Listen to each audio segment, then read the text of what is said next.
Hello everyone. आज का जो मेरा सेशन है वो हैदराबाद सेंट्रल यूनिवर्सिटी में एडमिशन प्रोसेस को लेकर के है। एससीयू ने एमसीए के लिए जो एडमिशन के फॉर्म मंगाए थे वो 28 जून से 16 जुलाई के बीच में मंगाए थे। इसका इसमें जो सिलेक्शन है वो निमसेट के स्कोर के बेसिस पर होता है। जिन लोगों ने भी निमसेट एग्जाम दिया था और उनकी रैंक बाय द वे कुछ कारणों से पीछे रही है, तो ऐसे कैंडिडेट जिन लोगों ने एमसीए प्रोग्राम में हैदराबाद यूनिवर्सिटी में एप्लीकेशन किया है उनकी आज फाइनल फर्स्ट लिस्ट आ चुकी है, जिसके बेसिस पर उनको एडमिशन हैदराबाद यूनिवर्सिटी में मिलेगा। तो इसकी फिजिकल रिपोर्टिंग कब है या इसका आगे का प्रोसीजर क्या है, इन सभी पॉइंट्स पर मैं अभी आपके साथ में डिस्कशन करूंगा। दूसरी चीज, कैसे आप चेक करेंगे कि आपका उस लिस्ट में नाम है या नहीं। इसके अलावा किन लोगों को वहां पर जाना चाहिए और किन लोगों को वहां पर नहीं जाना चाहिए। ठीक है, तो अभी इन सारे पॉइंट्स पर हम डिस्कशन करेंगे। सबसे पहले मैं आपको बता दूं, देखिए ये लिस्ट है MCA called for admission counselling notification 23। आप इस पर क्लिक करेंगे तो देखिए एक और चीज मैं बताना चाहूंगा उससे पहले कि आपको मेन चीज जो देखनी है वो ये है कि जो इनका सीट इनटेक है वो जनरल कैटेगरी के लिए देखें तो 16 सीट, एससी के लिए 6, एसटी के लिए 3, ओबीसी के लिए 11, ईडब्ल्यूएस के लिए 4 और पीडब्ल्यूडी के लिए 2। यानी 16, 6, 22, 3, 25, 11, 36, 4, 40, टोटल 42 सीट्स हैं। और इस 42 सीट्स के लिए उन्होंने काफी बड़ी लिस्ट यहाँ पर दी है जो मैं अभी आपको दिखाने वाला हूँ।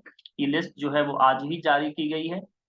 इसमें इंपॉर्टेंट बात मैं आपको बताना चाहूंगा, देखिए the following candidate have been short listed for admission counselling in order of merit based on their performance in NIMSET 23 examination for admission to the first semester of MCA in the School of Computer and Information Sciences during the academic year 23-24, subject to fulfilling the minimum qualification for admission and other condition given in the prospectus for 23।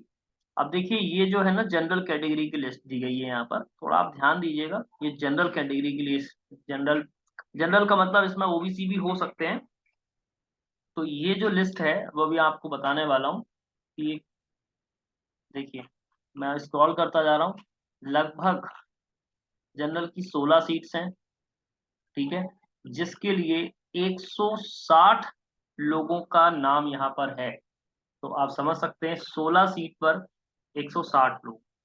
Is that clear. तो reserve category में अगर हम बात करेंगे तो reserve category में schedule caste, ST, OBC, EWS और PWD की जो सीट्स हैं, अब देखिए उन पर कितने लोगों को यहाँ पर दिया गया है।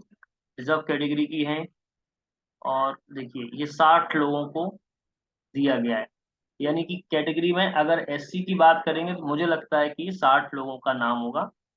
फिर अगर हम बात करेंगे करीब 10 गुने के आसपास उन लोगों ने बुलाए, 24 सीट्स फिर हैं।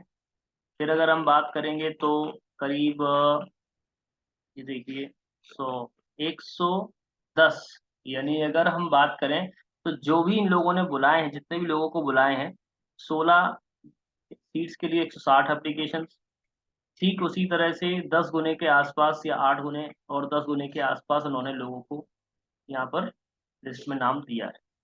तो अब बात ये आती है कि कौन कौन से लोग जा सकते हैं। देखिए जिनका नाम बहुत पीछे है ऑब्वियसली उनको मुश्किल ही होगी मिलने में।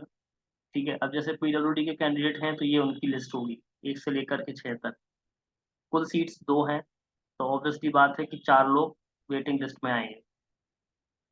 ठीक है, इसी तरह से अगर ईडब्ल्यूएस में बात करेंगे 4 सीटें हैं तो 40 लोगों को बुलाया गया है यहाँ पर। ठीक है, तो ये प्रोसीजर है। अब देखिए इसके लिए प्रोसीजर क्या है, रिपोर्टिंग इनका है 9 अगस्त को। ठीक है, 9:30 बजे सुबह।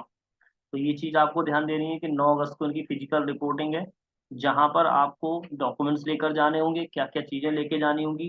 तो वो आपको बता देता हूँ। रिपोर्टिंग है 9:30 बजे, अटेंडेंस 9:30 से 10 के बीच में होगी और एडमिशन की जो काउंसलिंग होगी वो 10:15 के बाद से शुरू। Checklist for the document candidate required, देखिए क्या क्या रिक्वायर्ड है, समझिए आप बात को यहाँ पर। Checklist reporting for admission counselling are instructed to bring the following documents as applicable in original and 2 set of copy, photo copy. ठीक है, तो ये चीज आपको ध्यान रखनी है। अब इसमें क्या क्या चीज चाहिए है उनको, 10th certificate, 12th certificate, bachelor degree certificate, bachelor degree marksheets, recent passport size photo, transfer certificate and migration certificate, copy of NIMCET score card, signed medical declaration या एफिडेविट्स, कैटेगरी सर्टिफिकेट अगर कोई है तो SC ST OBC एनसीएल या EWS PWD certificate अगर apply होती है तो, ठीक है, ये चीज ध्यान रखना होगा। The candidate under reserve category SC ST OBC EWS PH should provide the certificate in the prescribed format issued by the competent authority in support of their claim, without which their claim will not be considered and their candidature will be summarily rejected. यानी जिन लोगों ने category से form apply किया है और अगर वो certificate नहीं देते हैं तो उनका एप्लीकेशन फॉर्म रिजेक्ट हो जाएगा, ठीक है। इसके बाद OBC एनसीएल वाले सर्टिफिकेट 1 अप्रैल 2020 के बाद का जिनका इशू होगा वो चल जाएगा। EWS 1 अप्रैल 2023 के बाद का चलेगा। फीस जो है वो आपको देनी है जब आपका लिस्ट में नाम आ जाएगा, यानी कंफर्म आपको सीट अलॉट हो जाएगी तो 30,290 आपको फीस देनी होगी, और फिजिकल कैंडिडेट को 5,230। वहीं अगर SC ST हैं और तेलंगाना स्टेट्स के हैं तो उन्होंने मेंशन किया है यहाँ पर कि उनको 5,230 रुपए देने हैं जिनकी एनुअली इनकम 2 लाख से कम है, ठीक है, ओके। इसके बाद अगर हम बात करें, टाई होता है तो पूरा कंडीशन उन्होंने लिखी हुआ है, अब इसको अच्छे से पढ़िए। एडमिशन की जो कंडीशंस हैं, गाइडलाइन है, वो दूसरी यहाँ पर ये लिस्ट है, इस लिस्ट पे आप क्लिक करेंगे तो आपको समझ में आ जाएगा, ये एडमिशन की गाइडलाइन है। अब एडमिशन की गाइडलाइन सभी के लगभग सेम होंगी, चाहे वो एमटेक हो, चाहे वो PG का कोई भी कोर्स हो या PhD का कोई कोर्स हो, ठीक है। तो मैं आपको बताना चाहूंगा, देखिए क्या क्या चीजें वो उनको चाहिए हैं। देखिए सबसे पहले तो देखिए मार्कशीट चाहिए, है ना, matriculation, pass certificate, degree qualification, transfer certificate, migration certificate, जो भी कोर्स में आप एडमिशन जिस कोर्स के थ्रू ले रहे हो, चाहे वो GATE, NIMCET, CUT, PG, CUT, UG, GATE, GAT, BCAT यानी कैट स्कोर, उनके बेसिस पर आपको उनके score card, latest caste certificate जो कि OBC एनसीएल का 1 अप्रैल 2020 के बाद का, लेटेस्ट कास्ट सर्टिफिकेट EWS का 1/4/2023, 1 अप्रैल 2023 के बाद का, मेडिकल सर्टिफिकेट जिसमें कि जिनका भी लाइक डिसेबिलिटी सर्टिफिकेट होगा, और सर्टिफिकेट ऑफ द कैंडिडेट जो कि जम्मू कश्मीर माइग्रेंट्स होंगे उनका, ठीक है। इसके अलावा चीजें आप देखते जाइए, मैं थोड़ा सा स्पीड से बताऊंगा, आप लोग ध्यान से पूरा इस गाइडलाइन को पढ़िए, ओके। इसके बाद में जो भी candidate are required to pay the prescribed fee online through the payment gateway at Samarth portal on allotment of the seat after admission counselling, जिनको भी सीट अलॉट हो जाएगी उनको समर्थ पोर्टल पे जाकर के जो एडमिशन की फी है वो पे करनी होगी, ठीक है। At any point during the admission process or later, if any document submitted by the candidate is found to be false, admission will be cancelled। ये बात ध्यान रखना होगा आपको, इसलिए कोई भी गलत डॉक्यूमेंट नहीं देना है। Candidate found medically unfit shall not be admitted, अगर कोई अनफिट है पाया जाता है तो इसको एडमिशन नहीं दिया जाएगा। ये सारी जो बातें हैं वो ऑलरेडी मेंशन है, आप इस चीज को ध्यान से पढ़ लेना। इसके बाद में तो ये सारी बातें लिखी हुई हैं, बहुत सारी चीजें लिखी हुई हैं, आप इसको ध्यान से पढ़िएगा। फिर कैंडिडेट वेट लिस्टेड भी होंगे, ये सारी चीजें, विड्रॉल और कैंसिलेशन आपको बताया गया है कि कैसे कर सकते हैं आप, ठीक है। अगर आपको पसंद नहीं आता तो आप समर्थ पोर्टल पर जाकर के ही उसकी एप्लीकेशन डाल सकते हैं। कमेंसमेंट ऑफ क्लासेस तो अभी नहीं होंगी, ठीक है। इस बाद में कैसे जा सकते हैं हैदराबाद यूनिवर्सिटी वो बताया उन्होंने। इसके अलावा जो इम्पोर्टेंट बात है, चेकलिस्ट दी गई है एक, और उस चेकलिस्ट में आपको एनेक्चर 1 में देखिए आपको नाम देना है, कोर्स और सब्जेक्ट मेंशन करना है, जो जो सर्टिफिकेट आप ओरिजिनल दे रहे हैं उस पर टिक मारना होगा, यानी ये फिजिकल फॉर्म आपको ऑफलाइन भरना है, आपका इसको प्रिंट आउट निकालना है, प्रिंट आउट निकालने के बाद आपको इसको अपने हाथ से भरना है। फिर जो जो फॉर्म आप सबमिट कर रहे हो एनेक्चर 1, 2, 3, 4, 5 उन पर टिक मारना है। इसके अलावा प्रूफ ऑफ एड्रेस में आपको आधार, पासपोर्ट, वोटर ID, अदर कोई भी हो, detail of the fee payment आप किस मोड से कर रहे हो, DD, challan, SBI, I collect, उसका नंबर, बैंक ब्रांच, डेट, सारी चीजें आपको फिल करनी है। फिर जिनका भी आप फोटो कॉपी दे रहे हो वो डॉक्यूमेंट्स कौन कौन से हैं, देखो फिर एक बार बता देता हूँ। 10th का मार्कशीट, 10th का certificate, 12th marksheet, 12th certificate, degree, degree की प्रोविजनल या डिग्री मेमो हो या डिग्री प्रोविजनल या डिग्री सर्टिफिकेट, PG के marks, PG provisional degree certificate, ठीक है।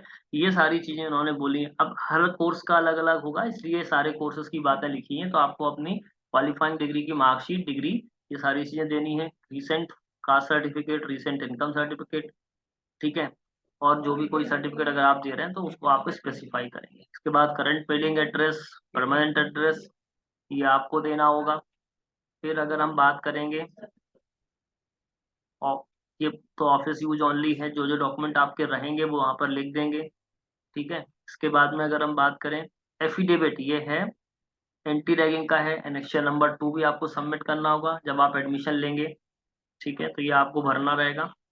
इसके बाद में अंडरटेकिंग में क्या क्या चीजें हैं, ये अंडरटेकिंग है जो भी आप भर रहे हैं, ठीक है, और अंडरटेकिंग में क्या क्या चीजें हैं आप एक बार इसको पढ़िएगा कि अंडरटेकिंग आपको देना होगा, आपका नाम देना होगा, सब्जेक्ट, मास्टर्स जो भी आप कर रहे हैं, ठीक है,